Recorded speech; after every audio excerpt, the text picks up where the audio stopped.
Balik lagi di One Day Food, masih bersama saya Rizka Ogi teman-teman. Di segmen ini saya akan membahas tentang salah satu pembahasan yang dikirimkan oleh teman kita One Day Food, Ibu Nina. Hai Ibu Nina, apa kabar?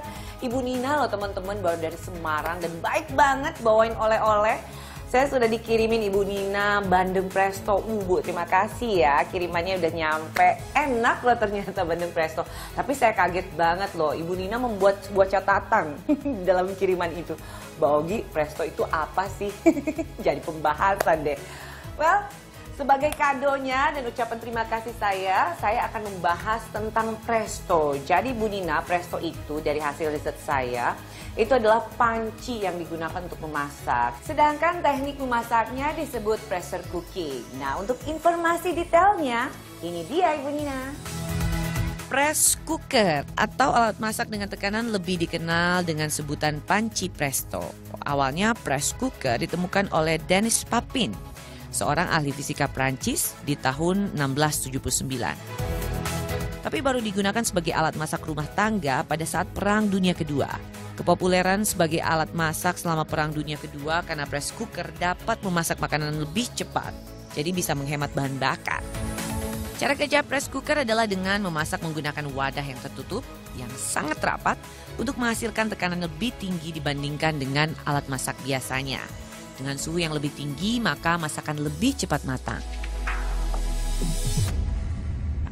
Nah, teman-teman, itu tadi informasi tentang alatnya. Tapi saya penasaran juga sebenarnya selain bandeng, apa aja sih yang bisa dibuat presto? Makanan yang bisa dimasak dengan panci presto.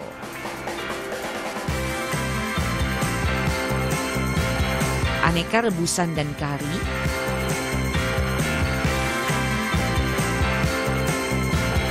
Daging yang alot yang kalau dimasak konvensional memakan waktu lama.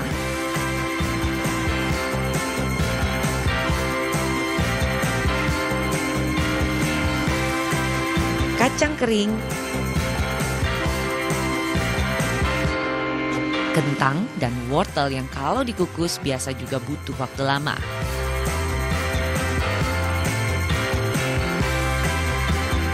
Puding atau kue kukus.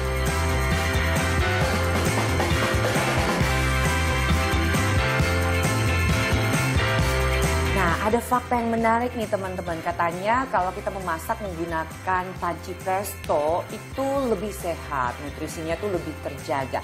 Benar nggak ya kira-kira manfaatnya? Tapi boleh juga loh kita simak informasi yang satu ini. Makanan yang dihasilkan lebih sehat.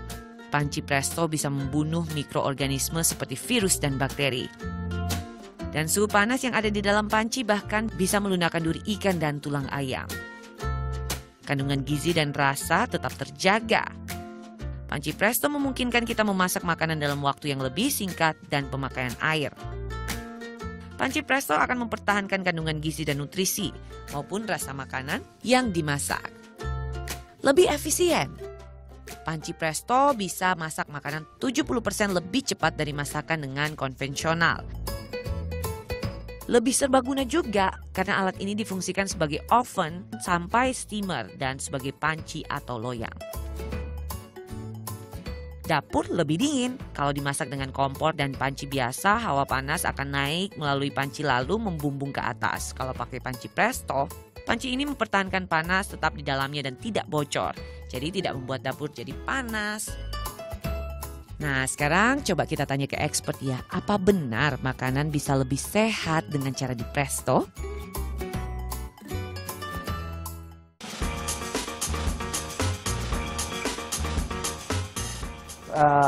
Panci presto itu kita tahu masakan dimasak dengan tekanan tinggi, ya.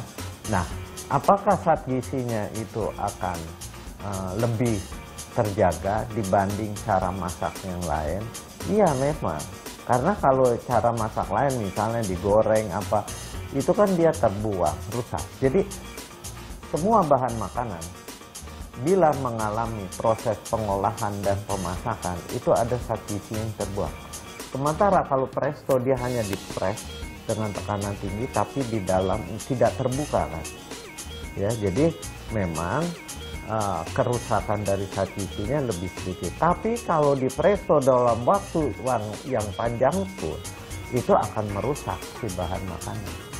Baiklah teman-teman, semua menu Wonder Food sudah keluar ya hari ini. Buat teman-teman mungkin yang punya informasi atau yang ingin dibahas ataupun mungkin juga ada pertanyaan, boleh mention aja di kita di Twitter ataupun di Instagramnya @wonderfoodnet. Dan tetap nonton terus Wonder Food setiap hari Senin sampai dengan Jumat jam 2 siang bersama saya Rizka Ogi hanya di Net. Sampai jumpa.